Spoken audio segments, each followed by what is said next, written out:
Good evening, visitors. Welcome to the Australian War Memorial's Last Post ceremony. My name is Joanne Smedley, and joining us today from the Australian Army is Warrant Officer Class 1, Cheryl Elston.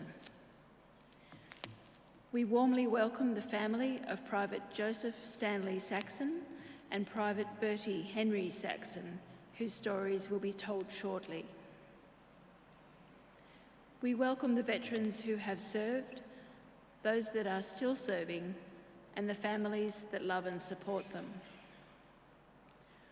We acknowledge the members of RSL and Services Clubs Association, RSL Victoria, and RSL Queensland, who are watching the broadcast of this ceremony across Australia.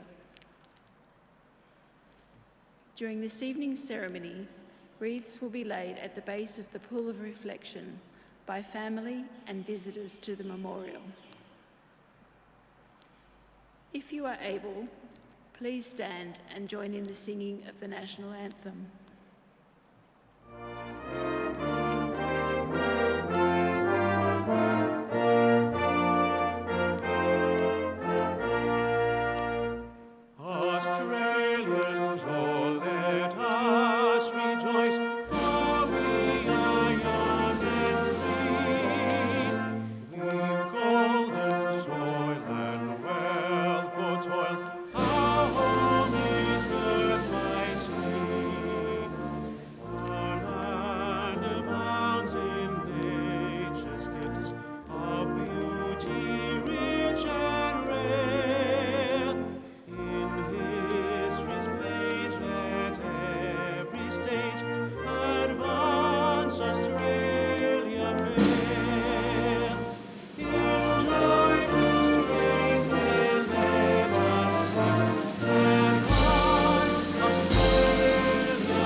The Australian War Memorial was the vision of Charles Bean, Australia's First World War official historian. Bean landed with the Australian troops on Gallipoli and stayed with them at the front through to the end of the war. The idea of this national memorial and museum came to him at Pozières, France, in the depths of the bloody fighting of 1916. Bean's idea was that this would be a place where families and friends could mourn loved ones buried in faraway places. It would also be a place that could help all Australians understand what these men and women had endured and what they had done for us. Bean's vision, to which we remain true, is best expressed as inscribed in the entrance to the memorial's galleries. Here is their spirit in the heart of the land they loved, and here we guard the record which they themselves made. Tonight we'll read the story behind two of those on the Roll of Honour, which lists the names of more than 102,000 men and women who have given their lives for us in war and on operations for more than a century. But first we present a lament, Flowers of the Forest. Wreaths or floral tributes will now be laid at the base of the Pool of Reflection.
Today we remember and pay tribute to Private Joseph Stanley Saxon and Private Bertie Henry Saxon. Bertie Saxon, affectionately known as Pumpkin by his family, was born in 1891 to John and Isabella Saxon of Euroa, Victoria. 6 years later, in December 1897, his brother Joseph, known as Joe, was born. Their farmer was a farmer, and the brothers grew up in a very large family.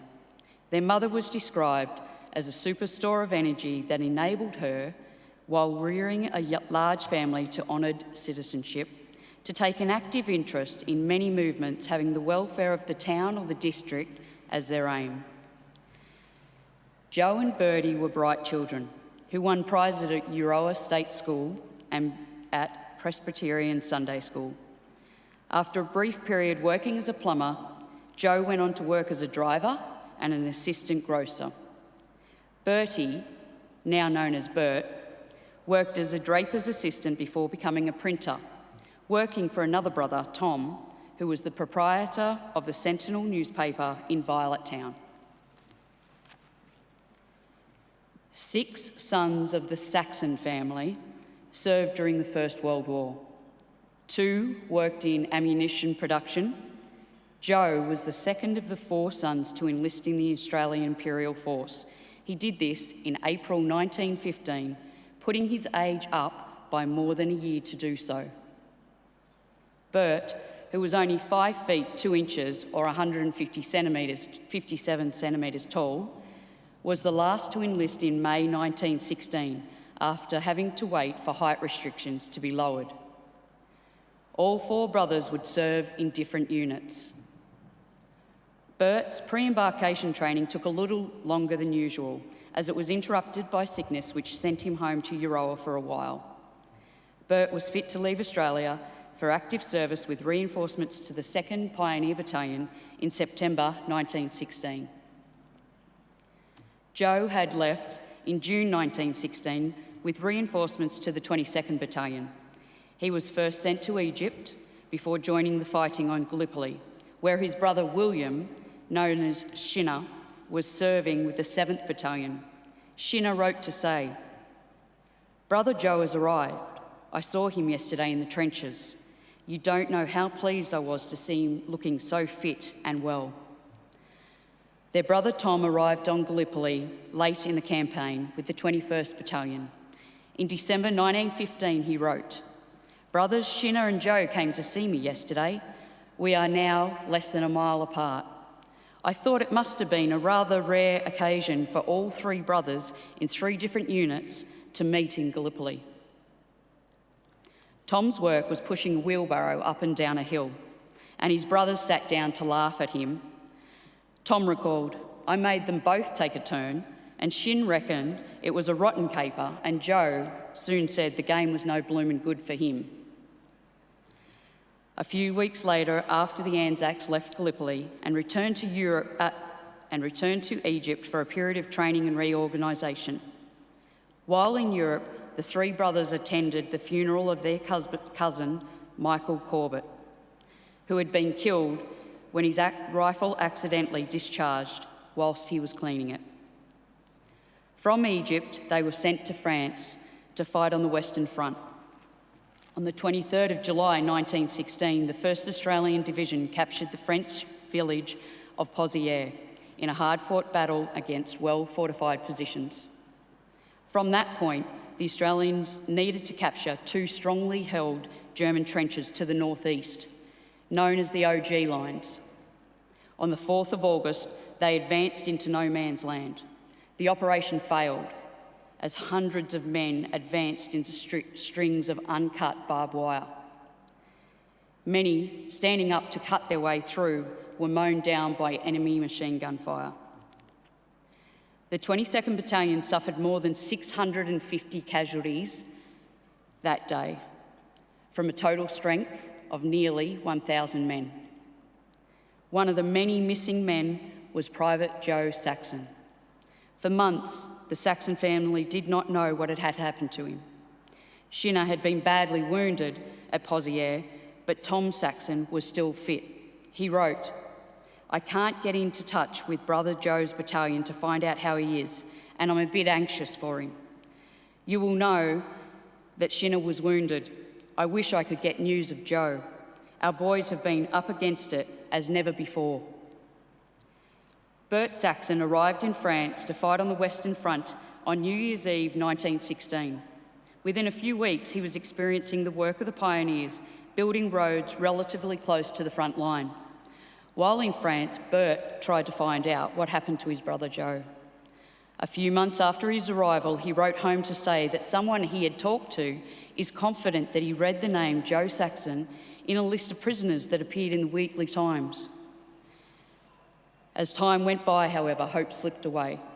Major Roy Wiltshire, also of Euroa, made inquiries. He wrote to Mrs. Saxon that he could not clear up what had happened to Joe, but the noise and din of action and the dreadful nature of the ground at Pozières renders this quite understandable. I fear the chance of his being a prisoner of war is very remote. We should have been advised long ago if he was in Germany. Formal inquiries by authorities finally found some witnesses to Private Joe Saxon's fate. Private Collinshaw reported that Joe Saxon was in the OG lines on the night of the 3rd of August and left with a message for headquarters. Immediately after leaving the trenches, he reported, Saxon was caught by a shell and practically blown to pieces. It was not until late 1917 that the family were formally notified of Joe's death, by which time Shinna had been repatriated wounded and Tom was also in hospital wounded. In the second half of 1917, the 2nd Pioneer Battalion was in Belgium supporting operations around the town of Ypres. Bertie Saxon wrote, "Our work in these stunts was putting down roads so the artillery and the ammunition could get up. It's been pretty exciting work too, as we have been under heavy shell fire practically all the time, and of course came in for our share of casualties." Bert himself came in for a few near misses, describing one time when, "My mates and myself were unfortunate to get a good posse, so we just crouched as close to the ground as we could. The shells were dropping very close to us, covering us with mud and water, and we were expecting to be blown sky high at any moment. It was raining at the time, and I can tell you, we looked sorry spectacles when the daylight came." In early 1918, the German army launched a large-scale offensive that seriously threatened the Allied line. The 2nd Pioneer Battalion, still in Belgium, were rushed south. By the time the German advance was slowed, Saxon and his mates were exhausted by extended hours of hard work with little rest or food. By mid-1918, Bertie Saxon was the only one of the 4 brothers in the AIF remaining in France. Joe had been killed, Tom and Will had been badly wounded and were sent home to Australia to recover. In August, the Australian Corps took part in the Battle of Amiens, one of the greatest advances of the war. However, Bertie Saxon's Pioneer Battalion had very little to do with the initial stages of the advance, and instead he described following up after the infantry, putting in a couple of days at different places, doing odd jobs on the roads, preparing and making light bridges and other such work. It's marvellous how the infantry keep the Germans going when one looks over the country that they have to advance on. Private Bertie Saxon had begun the year writing, "There is little need to worry about me. I came through one of the biggest stunts we have had here without a scratch, so I think, after my many escapes, I'll go through the rest with the same good luck." It was not to be. On the 5th of October, 1918, while working on a road near the front lines, Bertie Saxon was shot in the neck. He was taken to a nearby casualty clearing station where he died the following day. Today, Bertie Saxon lies in Tancourt, New British Cemetery. Bertie Saxon was 27 years old. His headstone also stands as a memorial to his brother Joe, whose body was never recovered from the battlefield. he has no known grave to this day. Today, Joe is commemorated on the Australian National Memorial. Joe's mother carefully recorded that when her son died, he was 18 years, 8 months, and 18 or 19 days old. The brothers' names are listed on the Roll of Honour on my right, among almost 62,000 Australians who died by serving in the First World War. Their photographs are displayed by the Pool of Reflection. These are but two of the many stories of service and sacrifice told here at the Australian War Memorial. We now remember Private Joseph Stanley Saxon and Private Bertie Henry Saxon, who gave their lives for us, for our freedoms, and in the hope of a better world.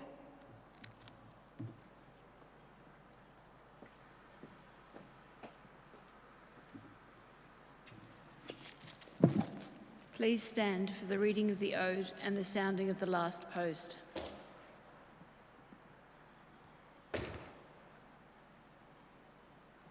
They shall grow not old, as we that are left grow old. Age shall not weary them, or the years condemn. At the going down of the sun, and in the morning, we will remember them. We will remember them.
Lest we forget. Lest we forget.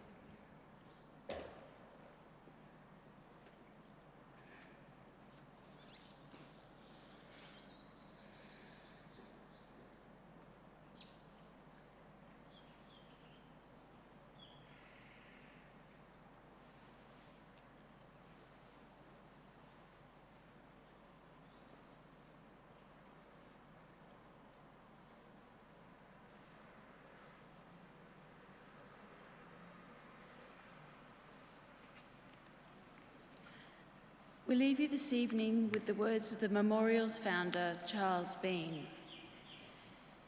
Many a man lying out there at Pozières or in the low scrub at Gallipoli, with his poor, tired senses barely working through the fever of his brain, has thought in his last moments, well, it's over, but in Australia they will be proud of this.